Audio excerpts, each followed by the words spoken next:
എറണാകുളം പോയപ്പം കൂട്ടുകാരന് ഹയാത്തിൽ പോയി നോമ്പ് തുറക്കണമെന്ന് ആഗ്രഹം. പിന്നെ ഒന്നും നോക്കിയില്ല, വണ്ടി ഹയാത്തിലോട്ട് വിട്ടു. അങ്ങനെ എൻട്രൻസ് എത്തിയപ്പോഴത്തേക്കും സെക്യൂരിറ്റിയുടെ ചെക്കിങ്ങും കഴിഞ്ഞ് ഞങ്ങളെ നേരെ അകത്തോട്ട് കയറ്റി വിട്ടു. വണ്ടി കൊണ്ട് പാർക്കിംഗ് ഇട്ടു. നേരെ ഹയാത്തിന്റെ അകത്ത് കയറി. എന്തായാലും മലബാർ കിച്ചൺ ഓപ്പൺ ആക്കാൻ 6 മണിയാകുമെന്നാണ് പറഞ്ഞത്. എന്നാൽ പിന്നെ നേരെ പൂളിന്റെ സൈഡിൽ പോയി റെസ്റ്റ് എടുത്തേക്കാന്ന് വെച്ചു. അല്ലേ എവിടാ? നമ്മൾ ഗ്രാൻഡ് ഹയാത്ത് കൊച്ചി. എന്നാ പരിപാടി? നോയമ്പ് തുറക്കാൻ, ലക്ഷറി നോയമ്പ് തുറക്കാൻ വന്നതാണ്. അങ്ങനെ അവിടുത്തെ കാഴ്ചകളുണ്ട്. കുറേ നേരം നടന്നു, കുറേ ഫോട്ടോസും എടുത്തു. അപ്പോഴത്തേക്ക് ഏകദേശം 6 മണിയായി. നമ്മൾ നേരെ മലബാർ കിച്ചൻ്റെ അവിടെ ചെന്നു. നമ്മുടെ പേരും ഡീറ്റെയിൽസ് ഒക്കെ നോക്കി നമ്മളെ അകത്തേക്ക് ക്ഷണിച്ചു. നേരെ അകത്ത് കയറി. നമ്മൾ ആദ്യം തന്നെ ചെന്നത് അവരുടെ സീ ഫുഡ് ഐറ്റംസിൻ്റെ അടുത്തോട്ടായിരുന്നു. ചെന്നപ്പോൾ തന്നെ നല്ല മസാല കുളിപ്പിച്ചിട്ടേക്കുന്ന ചെമ്മീനും നെയ്മീനും പിന്നെ ഒരുപാട് തരം ഫിഷ് ഐറ്റംസ് നമ്മൾ കണ്ടു. എന്തായാലും സാധനം ലൈവായിട്ട് തന്നെ സെറ്റ് ചെയ്താ തരുന്നത്. അതുപോലെ തന്നെ ഫിഷിന്റെ ടിക്കായും സെറ്റ് ചെയ്ത് വെച്ചിട്ടുണ്ട്. പിന്നെ നമ്മൾ കണ്ടത് മട്ടൻ ഹലീമാണ്. അത് കഴിഞ്ഞ് നേരെ നമ്മൾ അകത്തോട്ട് കയറി. അവിടെ ചെന്നപ്പോൾ ഇതേ സീഡ്സ് ഐറ്റമായിട്ട് ഒരുപാട് ഐറ്റംസ് ഇരിക്കുന്നു. പിന്നെ ഇതേ സാലഡ് ഐറ്റംസ് ഒന്നും പറയാനില്ല കേട്ടോ. ഒരുപാട് ഐറ്റംസ് എന്ന് പറഞ്ഞാൽ ഒരുപാട് ഐറ്റംസ്.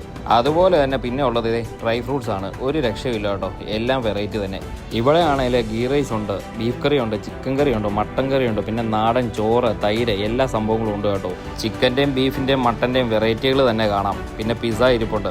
ഐസ്ക്രീം ആണെങ്കിൽ പലതരത്തിൽ, പിന്നെ കട്ട് ഫ്രൂട്ട്സും. ഞങ്ങൾ എന്തായാലും നോമ്പ് തുറക്കാൻ സമയമായപ്പോഴത്തേക്കും നോമ്പ് തുറക്കാൻ ആവശ്യമായ ജ്യൂസും കട്ട് ഫ്രൂട്ട്സും സ്നാക്സും എടുത്ത് നേരെ പോയിരുന്നു. എന്തായാലും നോമ്പ് തുറന്നു. തുടങ്ങിയത് തന്നെ സമൂസയിലാണ്. ഒരു രക്ഷയില്ലാത്ത സമൂസ. ഇതെല്ലാം കഴിച്ചതിന് ശേഷം ഞങ്ങൾ നേരെ നിസ്കരിക്കാൻ പോയി. ഇവിടെ തന്നെ നിസ്കരിക്കാനുള്ള സൗകര്യം ഉണ്ടായിരുന്നു. നിസ്കാരം കഴിഞ്ഞ് തിരിച്ചു വന്നിട്ട് ഞങ്ങൾ നേരെ പോയത് ഫിഷ് ഐറ്റംസിൻ്റെ അടുത്താണ്. അവിടെ ഏകദേശം നല്ല തിരക്കും ഉണ്ടായിരുന്നു. നമ്മൾ ആദ്യം തന്നെ ട്രൈ ചെയ്യാൻ വേണ്ടി എടുത്തത് നെയ്മീനും നല്ല ഫിഷിൻ്റെ ടിക്കായും അതുപോലെ തന്നെ മട്ടൻ ഹലീമുമാണ്. സംഭവം എന്തായാലും എടുത്ത് ടേബിളിൽ വന്നു. ഇനി നമുക്ക് കഴിച്ചു തുടങ്ങാം. മട്ടൻ ഹലീം ഒരു രക്ഷയില്ല കേട്ടോ, നല്ല കിടുക്കാച്ചി ഐറ്റം തന്നെ. അങ്ങനെ അതും കഴിച്ചതിന് ശേഷം ഇതേ ഫിഷും കഴിച്ചു തീർത്തു.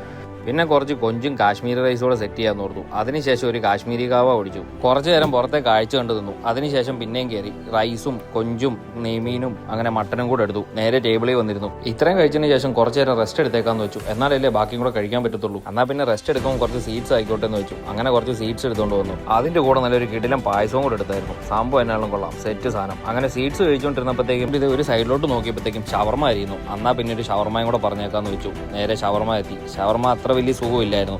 എന്നാൽ ഷവർമ കഴിച്ചല്ലേ, അതിൻ്റെ കൂടെ ഒരു ലൈം കൂടെ കുടിച്ചിട്ട് കുറച്ചു നേരം നടക്കാമെന്ന് പറഞ്ഞ് ഞങ്ങൾ പുറത്തോട്ടിറങ്ങി.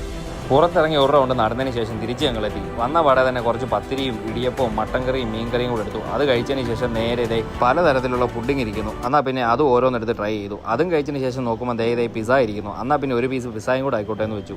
ലാസ്റ്റായിട്ട് പിന്നെ ഞങ്ങളെടുത്ത് കുറച്ച് പിസ്സയും ഡ്രൈ ഫ്രൂട്ട്സിലെ കുറച്ച് ഐറ്റംസുമാണ്. എന്തായാലും കുറേ നേരം ഇരുന്ന് കഴിച്ചു. അവിടുന്ന് തിരിഞ്ഞു നോക്കിയപ്പോഴത്തേക്കും ഞങ്ങൾ മാത്രമേ ഉള്ളൂ. അപ്പോഴത്തേക്കാണ് സമയം 10:30 ക്ലോസിംഗ് ടൈം ആയിരുന്നു. എന്തായാലും നേരെ ബില്ലും പേ ചെയ്ത് നേരെ പുറത്തേക്ക് ഇറങ്ങി. സമയം ഒരുപാട് വൈകിക്കൊണ്ട് തന്നെ ഇനി വേറെ പരിപാടിയൊന്നും പിടിക്കണ്ട, നേരെ വീട്ടിലേക്ക് പോയേക്കാന്ന് പറഞ്ഞു. അങ്ങനെ പുറത്തിറങ്ങി പാർക്കിങ്ങിൽ നിന്ന് വണ്ടി എടുക്കാൻ വേണ്ടി ഞങ്ങൾ നടന്നു.